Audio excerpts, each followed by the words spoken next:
Olá, olá, como vocês estão? Espero que vocês estejam bem. Hoje o cenário é um pouco diferente, tô aqui na casa dos meus pastores e gravar nesse cenário bonitão, Jesus, coisa mais linda aqui. Eu amo esse quadro da Jay, amo mesmo. Acho esse quadro muito lindo. Falando em quadro, semana que vem eu vou mostrar aqui pra vocês o meu quadro e a Jay pintou, então vai fazer parte, né, do nosso cenário, vai ficar bem bonito, tô bem animado. E hoje eu queria conversar algo com vocês que nessa semana eu tava pensando sobre, meditando sobre, que é o tema fidelidade. É um tema bem simples, porém muito profundo, e é um dos temas que eu gosto muito. A fidelidade vai ali permear aliança, engloba muito honra, que é algo que eu estava estudando há um tempo atrás, essa questão de honra. Então, fidelidade é um dos atributos, digamos assim, da aliança, né? Gosto muito desses temas que englobam todo esse contexto. E fidelidade, para mim, é algo muito importante, é algo muito essencial, sabe, na nossa vida, como realmente filhos de um lugar, realmente ovelhas de um lugar. E quando eu tava meditando e pensando sobre esse tema de fidelidade, automaticamente me veio muito a passagem de Ruth e Noemi. E eu até queria ler com vocês aqui. Ruth 1:16, vamos ler até o 17 mesmo. Porém, Ruth respondeu: não insista para que eu a deixe, nem me obrigue a não segui-la. Porque aonde quer que você for, eu irei, e onde quer que você pousar, ali pousarei. O seu povo é o meu povo, e o seu Deus é o meu Deus. Onde quer que você morrer, morrerei, e ali serei sepultada.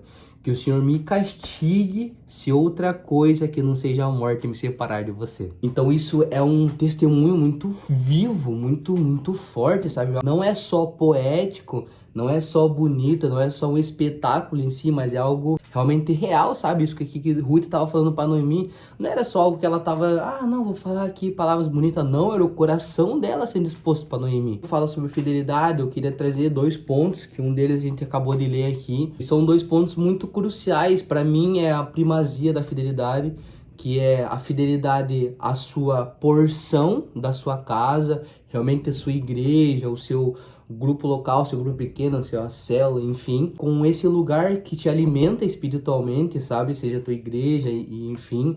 O segundo lugar é com a sua paternidade, com o seu pai espiritual, com o seu discipulador, com o seu líder, enfim.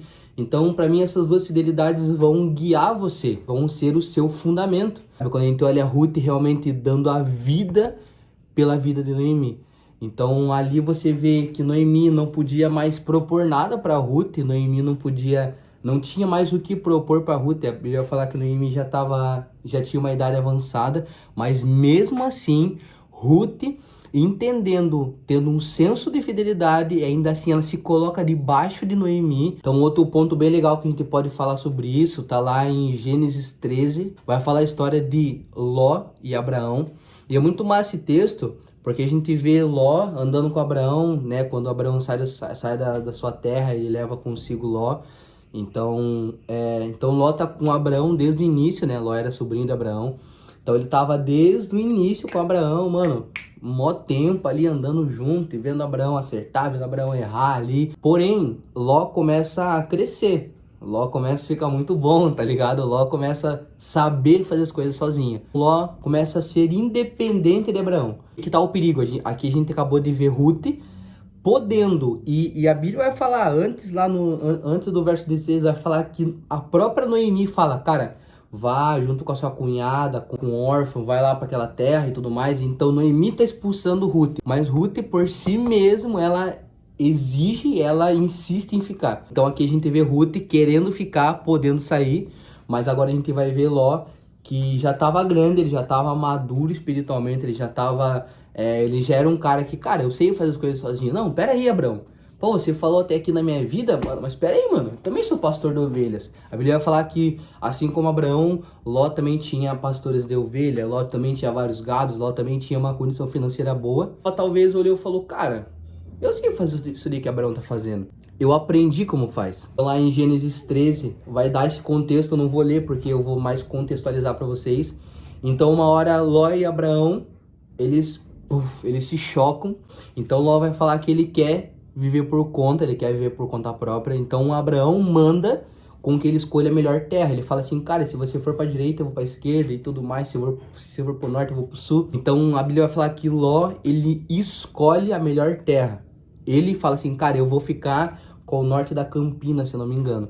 Então ele vai, escolhe a melhor região ali, a melhor região que daria muitos frutos, a melhor região pro seu gado, pros seus pastores de ovelha. Então Ló fica com a melhor parte. Essa melhor parte era nada mais, nada menos que Sodoma e Gomorra. Então Ló fica com a região de Sodoma, ele fica, né, na região de Sodoma. Então Ló fica com a região de Sodoma e Abraão vai para Canaã.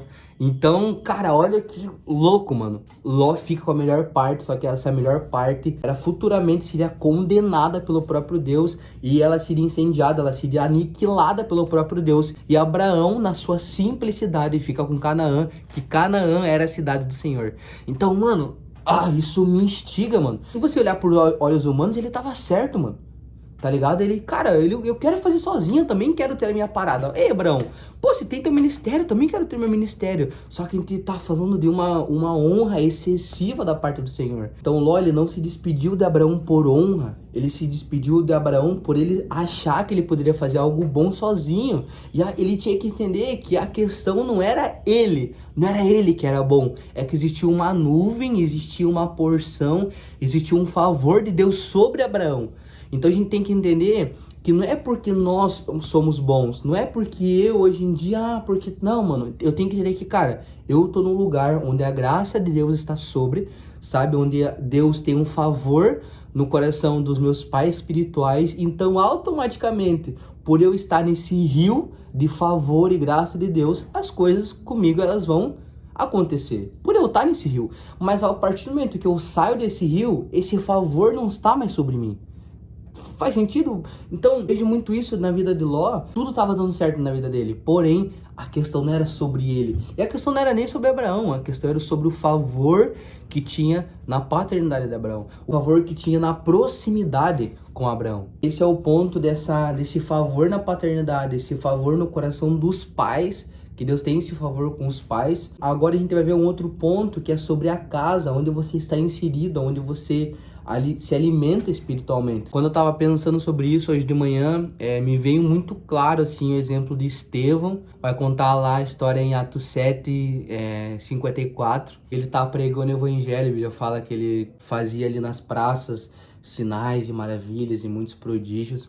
Mas aí o povo fica revoltado, como assim Estevão? E chamam ele pro sinédrio e interrogam Estevão. Só que Estevão, mesmo sendo interrogado e mesmo o corpo do sinédrio ali falando, cara, ei, para de fazer isso, mano. Não, não precisa mais seguir isso daí. Cara, Jesus já morreu.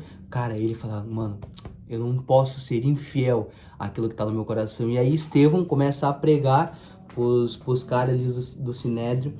Então ali eles ficam injuriados com Estevão, porque Estevão começa a pagar uma letra pros caras. Então os caras, eles decidem apedrejar Estevão, o matando, né? Aí você começa a ver que Estevão, ele foi fiel. Aqui a gente pode colocar a tua casa, a tua igreja, a unção que você acredita estar inserido. Sabe, você está inserido no lugar e aquele lugar tem uma porção, aquele lugar tem um favor também de Deus, não falando do favor da paternidade, mas um favor, um conjunto de pessoas. Então, se você acredita naquele lugar, aquele lugar é o lugar que te sustenta espiritualmente. Então, Estevão olhou para o ministério de Jesus e falou assim, mano, eu acredito naquilo e eu serei fiel até a morte. Então, Estevão, ele é morto acreditando no ministério de Jesus. Ele é morto acreditando que realmente Jesus era o Messias. Pessoas sendo fiéis e leais, não por palavras, não por coisas bonitas a serem ditas, não por situações poéticas, mano, mas com a própria vida. Que Jesus possa nos batizar, assim como Ruth, assim como Estevão, com um senso de paternidade e com um senso de pertencimento. Para mim, essa é a primazia da fidelidade, essa é a primazia da uma aliança, que você possa entregar para as pessoas que cuidam de você, para o lugar que te sustenta, seja a tua fidelidade. Que nosso maior testemunho seja nossa honra. Isso é um dos meus fundamentos pessoais, um dos meus fundamentos do meu coração. Cara, fidelidade, honra, aliança. Fico muito feliz de poder compartilhar isso com vocês. Espero que esse tema faça sentido para você. Amém? Então, muito obrigado por você que assistiu até aqui. Até o próximo vídeo. Semana que vem tem um vídeo bem especial. Tem um vídeo bem legal aqui no canal. Tô muito animado. Amém? Em nome de Jesus. Valeu. É nóis. Até semana que vem. Tchau!